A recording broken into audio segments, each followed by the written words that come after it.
Yeah, what's up, people? It's a great Sunday, and I just want to share something that is burning with me. So, for the past 2 months, I've been programming myself on leading with questions, and it's fascinating me, and I want to keep going. Growing up as a child soldier, I used to hang out around generals, and one thing I found with the dummies, they always ask questions. And when they ask a question, they listen tentatively with curiosity like a child. And then also I hang out with presidents of countries and also playing chess with Richard Branson. They have this sense of humility when they ask a question and they look into your eyes and they listen, and sometimes they write notes down. This kept me wondering, why would great men and women ask questions? Why are they always asking questions? And I couldn't understand it. When the systems that we have now, they've been built based on just following leaders and asking them questions and looking for them to provide the solution. But now, the wise men knew this for years, for centuries, that the answers comes as a collective, and that's why they put question first and statement second. And as I continue with research, what actually drove the message home to me was coming to discover Albert Einstein, a great gift to the universe that we are in now. Albert Einstein used to be with children and he play violins and teach them. And then his colleague will tell him, "You're wasting time." And what he told them, "I'm not wasting time when I'm with these children. I like the way they ask questions." And the process of the way they ask questions helped me to discover more questions, and it sparked my imagination. And so Albert Einstein ended up using children, and the way they ask their question and the level of curiosity they have kept him curious and led him to a situation whereby he would spend like 93 minutes trying to figure out what's the best questions. And that process led him to discover E equal mc squared, which became a way that paved us forward in quantum physics. So there's several ways in which we can ask questions. So there's 6 types of questions I want to share with you. One is constructive questions. These are questions that set you forward, that evoke your thinking, that make you look for solution or restore relationship and build bridges. For example, when there's a problem, you could say, what is the best way forward now? Somebody has done something wrong. Instead of asking them a question that will humiliate them, you say, what could we learn from that situation? And how you could set questions that set you forward can also go this way. You're in trouble, and you can begin to ask, what's the best way forward now? What can I do right now? Who can I call? What didn't I do right? How can I do it right now? So that's the questions that set you forward. It's the constructive questions. It engage your mind to move forward. Then there's destructive questions. Why me? Why did it happen to me? Why am I the only one who was in shit? Or why is that so? Or you could also set that same question, a destructive question could go to your fellow colleague where you're telling them, why you always shit? Why did you do it that way? So now that person failed, or you're hurting. So you're asking questions that just make your mind look for more drama and drama.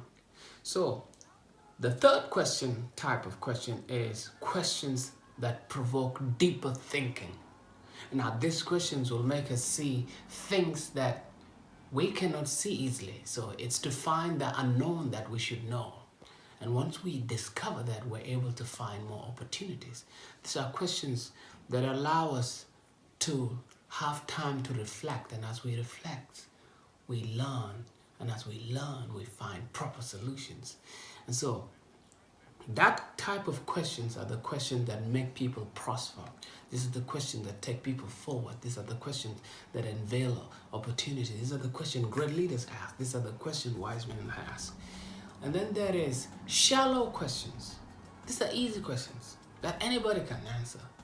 And those questions are the questions people who are in a survival state ask. And that's why their life never change. So they never ask themselves those questions. What is that big question you could ask yourself that can make you think deep? So shallow questions make you find answers quickly. Deep questions make you think, sit down and reflect. So those, and now we have 4 questions. So now the other type of question, these are called open questions. These are questions that when you're with people and you ask a question, and that will actually happen is it sparks discussion.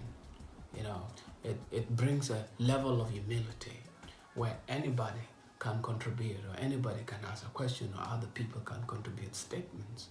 Then we have the 6th type of question is the closed question, a question that you can ask, which means you're looking for quick answers. So now those are the question, but to learn about this more question, I had to come to discover mine called Michael J. McQuad. So I read his book, Leading with Questions, and that took me to the next level. Now I'm really excited about the idea of leading with questions. The country I come from, I remember sometime when you ask questions, people don't like it, And now I realize to guide you to move forward, why you need to ask questions, because great leaders and wise men ask questions. So why are questions important? Because what questions do for us is they're able to make us know, and as we know, we acquire, it means we have knowledge, and knowledge is power. And knowledge sparks our imagination. And as we go through this process, when our imagination is ignited, we become more powerful. Now, just to put this thing forward, there's a research that was done by a man called David Rock, which I came about. So I watch him on YouTube, and I'm hoping to buy his readings. He came from an institute, it's called Neuro Leadership Institute. So they study brain, how brain function. And so what he said was, brain function best when the question is asked and is given time to reflect.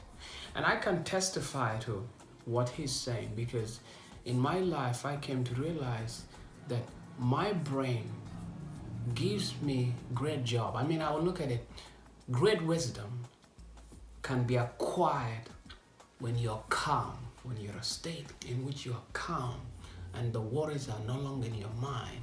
When you ask yourself that question and you give yourself time to reflect, when your mind is at peace, it will do wonders for you, because there are wisdoms that you've learned and acquired, or knowledge that you've stored for many years, but you're not using it. So in science now, there's some stuff called dendrites. There's the old brain that is going there. So those dendrites that are holding that memory that can provide you with that survival or with the solution you're looking for. It's hiding. And so, what I could say is, questions are important. I want to give you one quick story why questions are important.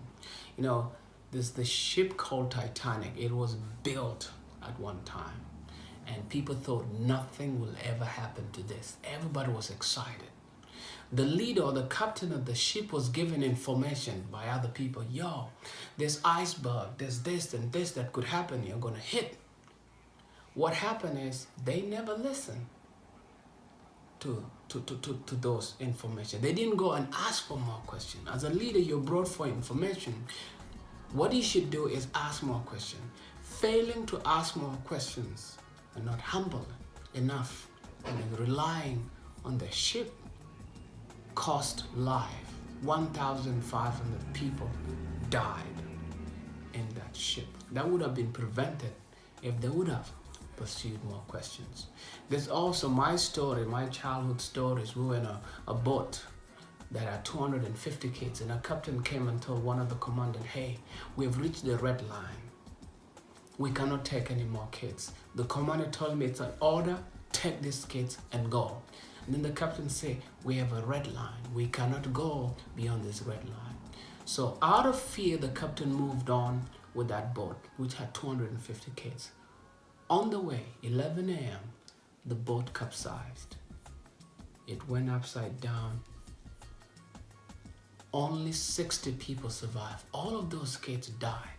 What the failure of the commander was, he would have asked, what is red line?